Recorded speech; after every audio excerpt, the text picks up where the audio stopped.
میرے گھر میں صرف میری والدہ تھیں جن سے میرا بے حد لگاؤ تھا۔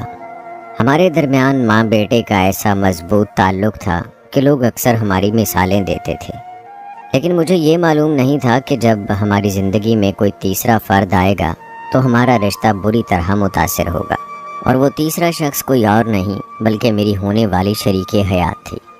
وہ میرے ساتھ کالج میں پڑھتی تھی، وہیں سے وہ مجھے اچھی لگنے لگی، اور پھر جب کالج ختم ہوا میری نوکری لگ گئی تو میں نے امی سے کہا کہ اس کے گھر رشتہ لے کر جائیں، میں اس سے شادی کرنا چاہتا ہوں۔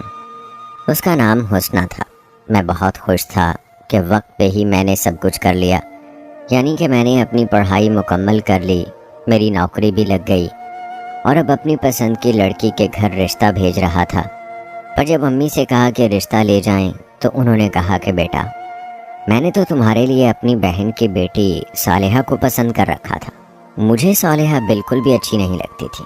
وہ ایک نارمل سی لڑکی تھی، اس نے بس میٹرک کیا ہوا تھا، لیکن قرآن حفظ کیا ہوا تھا، حافظہ تھی، بچوں کو گھر میں قرآن پاک پڑھاتی تھی، کھانا اچھا بناتی تھی، گھر اچھا سنبھالتی تھی۔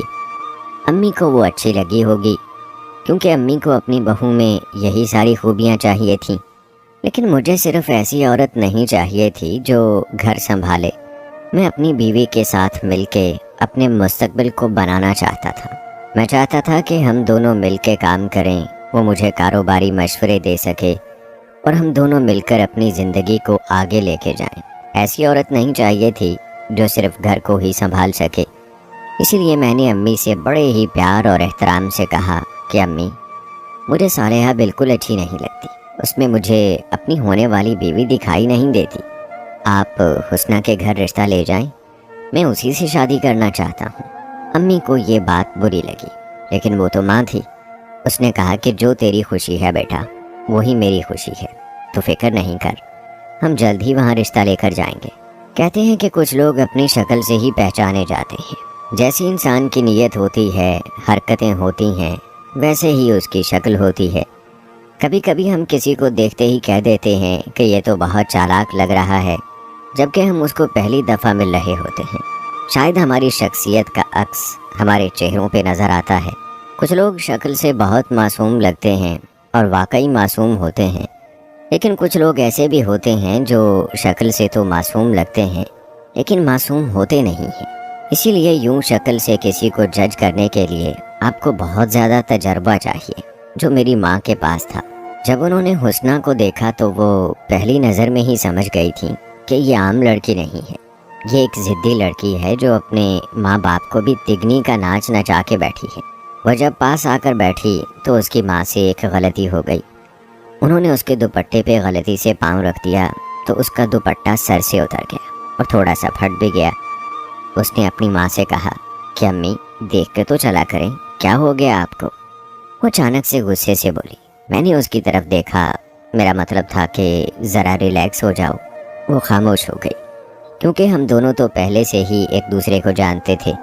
میری ماں نے شاید اس کی اسی بات کی وجہ سے اسے جج کر لیا اور واپس آ کے کہا کہ میں اس کے ساتھ تیری شادی نہیں کروانا چاہتی۔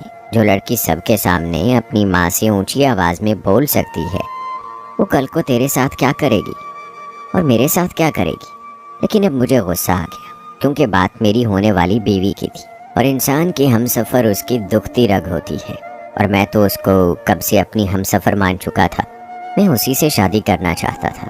میں نے امی کو کہا کہ امی، اب آپ بھی تو روایتی ماؤں کی طرح سوچ رہی ہیں کہ چالاک لڑکی لے کے آؤں گی تو بیٹے کو اپنے ساتھ لگا لے گی۔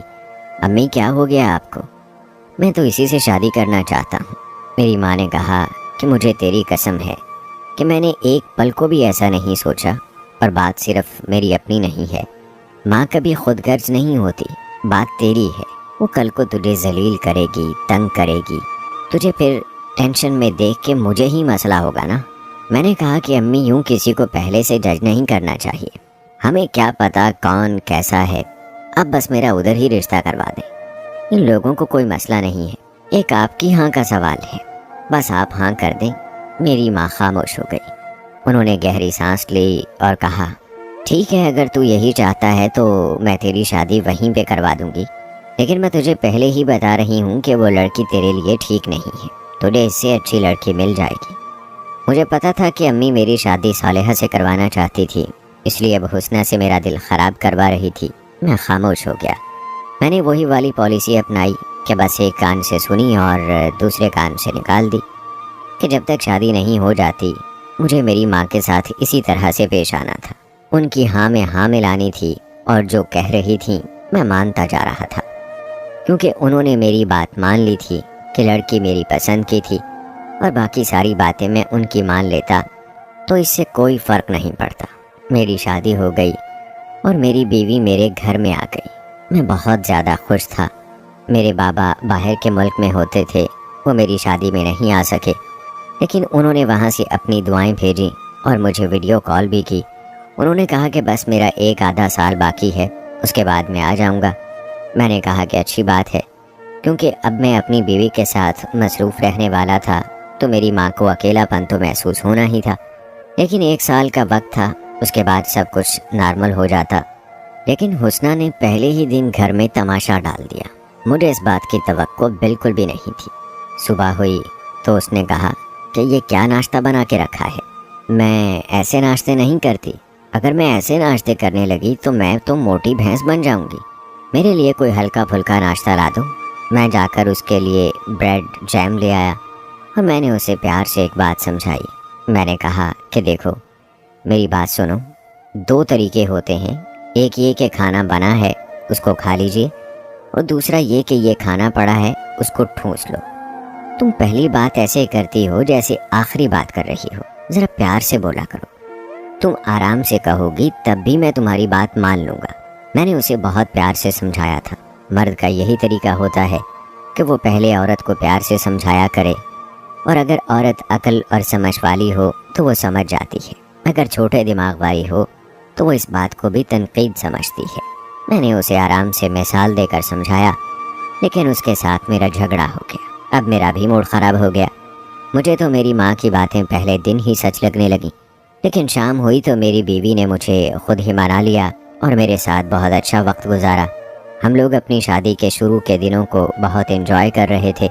وقت اسی طرح گزرنے لگا جب ایک دن میری بیوی نے کہا کہ اس گھر کو چھوڑ دیتے ہیں، یہ گھر پرانا ہو گیا ہے۔ گھر تو یہ واقعی پرانا تھا، لیکن بہت مضبوط تھا۔ اس زمانے کا گھر بنا ہوا تھا جو بہت مضبوطی سے گھروں کو بنایا جاتا تھا۔ یہ گھر میرے بابا نے خریدا تھا، یوں سمجھ لیں کہ اس کی تعمیر بالکل ہی پرانی طرز کی تھی۔ اونچے اونچے چھت، لال کلر کے فرش اور رنگیلے شیشوں سے سجی ہوئی کھڑکیاں۔ اس نے کہا کہ مجھے اس طرح کے گھر میں نہیں رہنا، مجھے ایسے گھر میں رہنا ہے جہاں ہینڈل والے دروازے ہوں، لکڑی کے دروازے، صاف ستھری دیواریں، ٹائلوں والے باتھ روم۔ اس نے میرے دماغ میں یہ بات ڈال دی کہ ہمیں گھر بدل لینا چاہیے۔ میں نے اپنی ماں سے بات کی تو انہوں نے کہا کہ بیٹا یہ گھر بہت اچھا ہے، مضبوط ہے، اس میں تو 50 سال تک بھی لوگ رہ لیں تو یہ کبھی ٹوٹے گا نہیں۔ تمہارے دادا نے بنوایا تھا، ایک ایک اینٹ انہوں نے اپنی نگرانی میں رکھوائی تھی، اور اس کی بنیادیں اتنی مضبوط ہیں جیسے کسی پل کو بنانے سے پہلے بنیاد بنائی جاتی ہے، ویسے اس گھر کی بنیاد بنائی گئی تھی۔ اس کے بعد دیواریں کھڑی کی گئی تھی۔ میں نے کہا کہ امی گھر پرانا بھی تو ہو گیا، اور آج کل کون ایسے گھروں میں رہتا ہے؟ غسل خانہ الگ بنا ہوا ہے، باتھ روم الگ بنا ہوا ہے، اتنا بڑا کچن ہے۔ اتنے بڑے کچن کی تو ضرورت بھی نہیں ہوتی، اور یہ کھلے کھلے گراؤنڈ، ان کا ہم نے کیا کرنا ہے؟ یہاں پر انسان کیا کر لے گا؟ اس سے اچھا کہ کمرے بڑے بڑے ہوں، بس میں کوئی گھر دیکھ لیتا ہوں اور اس گھر کو بیچنے کے بارے میں سوچتا ہوں۔ میں نے اپنے والد صاحب سے بات کر لی۔ انہوں نے کہا کہ بیٹا ہمارے بعد سب کچھ تمہارا ہی ہے، لیکن تمہاری ماں کی اس گھر کے ساتھ یادیں جڑی ہوئی ہیں، تھوڑا اس بارے میں سوچو۔ میں نے کہا کہ بابا نیا گھر ہوگا تو نئے گھر میں بھی نئی یادیں جڑ جائیں گی۔ میرے بابا نے مجھے اجازت دے دی۔ میری ماں نے مجھے روکا، لیکن میں نے ان کی بات نہیں مانی، اور جو گھر میں نے پسند کیا تھا اور جو میری بیوی کو بھی پسند آ گیا تھا وہ گھر بہت زیادہ مہنگا تھا۔ بات ایسی بن گئی تھی کہ ہمیں ساتھ یہ گھر بھی دینا پڑتا اور ساتھ مزید پیسے بھی دینے تھے۔ میں نے فی الحال پرانا گھر دے کے وہ نیا گھر خرید لیا اور کہا کہ باقی پیسے بعد میں دے دیں گے۔ یعنی کہ ہم نے ان سے 3 مہینے کا وقت مانگا۔ رقم بہت بڑی تھی، پر مجھے امید تھی کہ مجھے میرے آفس سے قرض مل جائے گا۔ نئے گھر میں آ کے میری بیوی بہت خوش تھی، اور میری ماں ہمیشہ پرانے گھر کی باتیں کرتی رہتی تھی۔ ان کو وہ گھر بہت یاد آتا تھا، کیونکہ وہ اسی گھر میں رخصت ہو کے آئی تھی۔ میں بھی اسی گھر میں پیدا ہوا تھا، میری ایک بہن اسی گھر میں فوت ہو گئی تھی۔ وہاں ان کی زندگی کی اچھی بری ساری یادیں بسی ہوئی تھیں، اور پھر جب ہمیں مہینے بعد یہ پتہ چلا کہ اس گھر کو توڑ کے وہاں پہ فیکٹری بنائی جا رہی ہے تو میری امی کو بہت دکھ ہوا، کیونکہ وہ گھر کمرشل جگہ پہ تھا اور فیکٹری والے نے خریدا تھا۔ اس نے کہا تھا کہ بہت بڑی جگہ ہے، میں یہاں پر گولی ٹافیوں کی فیکٹری بنا لوں گا۔ امی نے سوچا تھا کہ کبھی بھولے بھٹکے گھر کو دیکھنے چلے جائیں گے، لیکن اب تو انہوں نے پورا گھر ہی ملیا میٹ کر دینا تھا اور نئے سرے سے فیکٹری بن جانی تھی۔ پہلے میں نے اپنی پسند کی شادی کر لی، پھر میں نے اپنی بیوی کے کہنے پر گھر بیچ دیا، اور اب نئے گھر میں نئے طور طریقے آ رہے تھے۔ میری بیوی نے گھر میں سب کچھ بدل دیا تھا۔ جو گھی ہم کھاتے تھے اب وہ کہہ رہی تھی کہ اس کی جگہ آئل کھائیں گے۔ جس چکی کا آٹا کھاتے تھے وہ چھوڑ کے بازاری آٹا کھانے لگے۔ گھر میں جو چیز جس طرح سے بنتی تھی وہ سب کچھ اس نے بدل دیا تھا۔ میری ماں کو یہ بدلاؤ اچھا نہیں لگ رہا تھا۔ وہ آج کل بیمار رہنے لگی تھی، لیکن میں ان کی زیادہ دیکھ بھال نہیں کر پاتا تھا، کیونکہ مجھے ابھی بہت بڑی رقم ادا کرنی تھی، نہیں تو 3 مہینے بعد یہ گھر ہم سے واپس بھی لیا جا سکتا تھا۔ میں اپنی مصیبتوں اور مسئلے مسائل میں پھنسا ہوا تھا۔ ادھر ماں بیمار تھی اور بیوی کے چونچلے ختم نہیں ہو رہے تھے۔ میں نے کہا کہ اتنے سارے پیسے کہاں سے دوں گا؟ تو میری بیوی نے کہا کہ تمہارے بابا واپس آ رہے ہیں نا، ان سے کہنا کہ وہ پیسے دے دیں۔ جب اتنا عرصہ باہر کے ملک گزارا ہے تو خالی ہاتھ تو نہیں آئیں گے، ان کے پاس بہت سارے پیسے ہوں گے۔ میں نے کہا کہ ہاں، یہ بات تو تمہاری ٹھیک ہے، میں آج ہی ان سے بات کرتا ہوں۔ میں نے بابا سے بات کر لی۔ بابا نے کہا کہ سارے تو نہیں، لیکن آدھی اماؤنٹ ہے میرے پاس، یعنی کہ 40 لاکھ روپے۔ اگر تم کہتے ہو تو میں تمہیں بھیج دیتا ہوں، لیکن بیٹا میرے پاس صرف یہی ہے، کیونکہ میں نے بھی اپنے بہن بھائیوں کی شادیاں کی، تمہاری پڑھائی میں بہت پیسے لگائے، گھر کو بھی چلایا، میں زیادہ پیسے نہیں بچا پایا۔ اور یہ تو یوں سمجھو کہ اگر میں 20 سال سے وہاں رہ رہا ہوں تو 20 سال سے تھوڑی نہ پیسے جمع کر رہا ہوں گا، وقت کے ساتھ پیسے کہاں بچتے ہیں۔ میں نے کہا کہ بابا آپ یہ پیسے بھیج دیں، مجھے ان کی ضرورت ہے۔ انہوں نے وہ پیسے مجھے بھیج دیے اور میں نے مکان مالک کو دے کر اس سے 2 مہینے کا وقت اور مانگ لیا۔ میری تھوڑی سی ٹینشن ختم ہو گئی، لیکن میری امی نے مجھے کہا کہ بیٹا تجھے اپنے باپ سے پیسے نہیں لینے چاہیے تھے، ساری زندگی اس نے تیرے لیے سب کچھ کیا ہے، اب تجھے خود ہی سب کچھ کرنا چاہیے تھا۔ میں نے کہا کہ بیٹا باپ سے پیسے نہیں لے گا تو اور کس سے لے گا؟ امی نے کہا کہ جو تیری مرضی۔ میں نے کہا کہ امی میں نے آج تک آپ لوگوں کے سامنے کبھی کوئی نافرمانی نہیں کی، اونچی آواز میں بات نہیں کی، آپ کو مجھ سے شکایت نہیں ہونی چاہیے۔ میری ماں خاموش ہو گئی۔ اس نے کہا کہ تو ٹھیک کہہ رہا ہے، لیکن ایک آخری خواہش ہے، اس کے اوپر تھوڑا سوچ لیں۔ میں نے کہا کہ کون سی خواہش؟ تو کہنے لگی کہ میں تیری اولاد کی شکل دیکھنا چاہتی ہوں۔ آج کل بیمار تھی اس لیے جذباتی ہو رہی تھی، جبکہ انہوں نے کون سا ابھی اس دنیا سے چلے جانا تھا۔ میں نے کہا کہ یہ تو میری بھی خواہش ہے، آپ فکر نہیں کریں، جلدی آپ کو خوشخبری سنا دیں گے۔ میری ماں خوش ہو گئی۔ جب میں نے اپنی بیوی سے بات کی تو اس نے صاف انکار کر دیا۔ اس نے کہا کہ میں تو ابھی ماں نہیں بننا چاہتی۔ مجھے اس کا یہ صاف انکار بالکل اچھا نہیں لگا، کیونکہ میں خود بھی اولاد چاہتا تھا۔ میں خاموش ہو گیا۔ میں نے کہا کہ اس کے ساتھ زیادہ جھگڑا کروں گا تو یہ ضد کرے گی، اللہ خود ہی اولاد دے دے گا اور سب کچھ ٹھیک ہو جائے گا۔ لیکن ہماری شادی کو کافی وقت ہوا جا رہا تھا، لیکن اولاد نہیں ہو رہی تھی۔ میں نے ایک دن اپنی بیوی سے کہا کہ ڈاکٹر کے پاس چلتے ہیں، تو اس نے کہا کہ کیوں، میں بانجھ ہوں کیا تم مجھ پہ الزام لگا رہے ہو؟ میں نے کہا کہ نہیں، پتہ کرتے ہیں، ہو سکتا ہے کوئی مسئلہ ہو، کسی مسئلے کے ہونے کا مطلب یہ تو نہیں کہ تم خدا نہ خواستہ بانجھ ہو۔ تو کہنے لگی کہ بس پھر مجھے نہیں جانا ڈاکٹر کے پاس۔ میں نے کہا کہ ٹھیک ہے۔ میری امی کی طبیعت بہت زیادہ خراب رہنے لگی۔ بابا واپس آ گئے۔ بابا نے آنا تو بعد میں تھا، لیکن امی کی بیماری کا سن کے جلد واپس آ گئے۔ ابو امی کے پاس تو رہتے تھے، لیکن امی کی طبیعت پھر بھی سنبھل نہیں رہی تھی۔ ادھر میری اولاد نہیں ہو رہی تھی، اور پھر ایک دن ایسا ہوا کہ میرے بابا اچانک ہی اس دنیا سے چلے گئے۔ میں نے بہت سے لوگوں کی کہانی سنی تھی کہ ساری زندگی باہر گزار کے آتے ہیں اور واپس آتے ہی ان کی زندگی تمام ہو جاتی ہے۔ میرے بابا کے ساتھ بھی یہی سب ہوا۔ پتہ نہیں چلا کہ کیا بنا۔ ڈاکٹر نے جب چیک کیا تو انہوں نے کہا کہ ان کو دل کا دورہ پڑا ہے، اس لیے ان کی موت اچانک ہی ہو گئی ہے۔ امی بہت دکھ میں تھیں اور میں بھی۔ بابا اس دنیا سے جا چکے تھے، اور ساتھ ہی مجھے یہ بھی پتہ چلا کہ مکان مالک نے بقایا پیسوں کی ادائیگی کا مطالبہ کر دیا ہے۔ وہ کہتا ہے کہ بس میرے پیسے مجھے دے دیں، کیونکہ میں باہر کے ملک جا رہا ہوں اور میرے پاس پیسے نہیں تھے۔ میں نے اسے کہا کہ ابھی میرے والد صاحب فوت ہوئے ہیں۔ اس نے کہا کہ پیسوں سے آپ کے والد صاحب کی فوت ہونے کا کیا تعلق ہے، وہ تو چلے گئے۔ آپ نے میرے ساتھ ایگریمنٹ کیا ہے، ابھی آپ نے مجھے 40 لاکھ روپے دینے ہیں۔ میرے پاس 40 لاکھ تو کیا، اس وقت میرے پاس 40,000 بھی نہیں تھے۔ بیوی سے کہا کہ اپنا زیور دے دے، بعد میں نیا بنوا دوں گا۔ اس کا زیور 20 لاکھ کا تو بنتا ہی تھا اور ہم نے ہی بنایا تھا۔ اس میں سے کچھ زیور میری امی کا بھی تھا، پر اس نے کہا کہ وہ تو ایک انگوٹھی بھی نہیں دے گی، یہ تو اس کا حق ہے۔ میرا اس کے ساتھ جھگڑا ہو گیا۔ میں نے کہا کہ میری مصیبت میں تم میرا ساتھ نہیں دو گی تو کون دے گا؟ اس نے کہا کہ میں زیور دے کے تمہارا ساتھ نہیں دے سکتی، کیونکہ ایک دفعہ زیور بک جاتے ہیں تو وہ دوبارہ کبھی نہیں بنتے۔ میں پریشان ہو گیا اور جا کر امی کے پاس بیٹھ گیا۔ میری ماں نے کہا کہ کیوں پریشان ہے بیٹا؟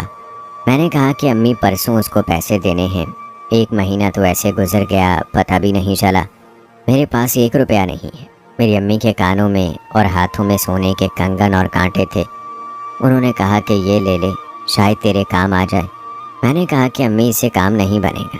میری امی نے کہا کہ بیٹا، میں نے تجھے منع کیا تھا تو اس عورت سے شادی نہ کر، اس نے تجھے اتنی بڑی مصیبت میں ڈال دیا، ہم اسی گھر میں بیٹھے رہتے تو ہمارا کیا جا رہا تھا۔ میں نے کہا کہ امی آپ اپنی نفرت نہ نکالیں، بہو تو ساس کو ہمیشہ بری ہی لگتی ہے، وہ گھر کون سا اتنا اچھا تھا۔ میری امی نے کہا کہ بیٹا تو بہت اچھا ہے، تو نے کبھی ہمارے ساتھ نافرمانی نہیں کی، لیکن نافرمانی کے علاوہ تو نے جو فیصلے کیے ہیں نا، ان فیصلوں نے ہمیں کہیں کا نہیں چھوڑا۔ میں اپنے اسی گھر میں مرنا چاہتی تھی، لیکن تیری بیوی نے میری زندگی کو عذاب کر دیا، اور اب میرے بعد تیری باری ہوگی، وہ تجھے بھی چین نہیں لینے دے گی۔ میں نے پہلے دن کہا تھا کہ یہ عورت تیرے لیے ٹھیک نہیں ہے۔ میں نے امی کو کہا کہ میں آپ کے پاس آ کے کیا بیٹھ گیا، آپ نے تو میرا بچا کھچا دماغ بھی کھانا شروع کر دیا ہے۔ میں وہاں سے چلا گیا، لیکن وہ میری سب سے بڑی غلطی تھی، کیونکہ صبح تک میری ماں اس دنیا سے جا چکی تھی۔ وہ کافی مہینوں سے بیمار تھیں، اور پھر بابا کے جانے کے دکھ کو انہوں نے اپنے دل پہ لے لیا تھا۔ مجھے بہت افسوس ہوا کہ میں نے آخری وقت میں بھی اپنی ماں کے ساتھ بدتمیزی کی۔ میرا مکان مالک کے ساتھ جھگڑا ہو گیا۔ 1-2 مہینے کے بعد اس نے ہم سے وہ گھر لے لیا اور ہم کرائے کے گھر میں رہنے لگے۔ میرا کاروبار بھی اچھا نہیں جا رہا تھا۔ ہم لوگ کرائے کے گھر میں آ گئے تھے، جو پیسے ہمیں واپس ملے تھے وہ بھی آہستہ آہستہ ختم ہو رہے تھے، کیونکہ ہم نے گھر کے کچھ پیسے تو دیے ہی ہوئے تھے۔ جھگڑا ہوا تھا تو وہ پیسے ہمیں واپس دے دیے گئے تھے، اب وہ پیسے خرچ ہو رہے تھے۔ میری بیوی کا ہاتھ نہیں رک رہا تھا، وہ روز شاپنگ کرتی تھی، اس نے پتہ نہیں کتنے لاکھ اڑا دیے تھے۔ اور پھر ایک دن مجھے اس کے پرس میں سے ایک ایسی چیز ملی جس کو دیکھ کے مجھے اندازہ ہو گیا کہ میری ماں نے ٹھیک کہا تھا کہ یہ عورت مجھے برباد کر دے گی۔ اور وہ ایک رپورٹ تھی جس کے مطابق میری بیوی نے اپنا بچہ گرا دیا تھا۔ جب میں نے اس سے بات کی تو اسے غصہ آ گیا۔ اس نے کہا کہ 1 نہیں 3 بچے گرا چکی ہوں تمہارے، کر لو جو تم نے جو کرنا ہے۔ مجھے بہت غصہ آیا۔ میں نے کہا کہ تم نے میرے بچوں کو جان سے مار ڈالا، ماں نہیں بننا چاہتی تھی تو مجھے بتا دیتی، لیکن یہ گناہ کیوں کیا تم نے؟ آج میرے 3 بچے ہوتے۔ اس نے کہا کہ 3 بچے ہوتے اور میری صحت بری طرح سے خراب ہو چکی ہوتی، میں اپنے آپ کو تمہارے بچوں کے لیے خراب نہیں کروں گی۔ میں نے کہا کہ تم تو واقعی بسانے کے قابل نہیں تھی نا، تو تم اچھی بیوی ہو نہ ہی اچھی عورت ہو، اور اچھی ماں تو تم بن ہی نہیں سکتی۔ وہ مجھ سے ناراض ہو کے چلی گئی۔ مجھے لگا کہ واپس آ جائے گی، لیکن اس نے مجھ پہ خلا کا کیس کر دیا۔ میری زندگی کے ایک غلط فیصلے نے میرا سب کچھ ختم کر دیا۔ مجھے وہ وقت ابھی بھی یاد آتا ہے جب میں اپنے گھر میں سکون سے رہتا تھا۔ میری ماں میرے لیے اچھے اچھے کھانے بناتی تھی، میں اپنی ہر بات اس سے کرتا تھا۔ میرے بابا بھی میرا ساتھ دیتے تھے، لیکن میرا باپ بھی دنیا میں نہ رہا، میری ماں بھی مجھ سے ناراض ہو کر چلی گئی، اور میری بیوی نے میرے ساتھ کیا کیا۔ جب ہم کہتے ہیں کہ بڑوں کو کیا پتہ، انہوں نے تو اپنی زندگی گزار لی ہے، ابھی ہماری زندگی کے فیصلے کرنے چلے ہیں، تو یہ ہماری بہت بڑی غلطی ہوتی ہے، کیونکہ تجربہ بولتا ہے۔ بڑوں کو پتہ ہوتا ہے کہ کون شخص کیسا ہے اور کتنی دیر تک آپ کا ساتھ نبھائے گا۔ میری ماں نے جب میری بیوی کو دیکھ کے کہا تھا کہ یہ عورت ٹھیک نہیں ہے، تو انہوں نے ٹھیک کہا تھا، لیکن اس وقت میری عقل پہ پردہ پڑ گیا تھا۔ میں اپنی ماں کے لیے دعا کرتا ہوں، اللہ ان کے درجات بلند کرے اور مجھے معاف کر دے۔ میری زندگی سے آزمائش ختم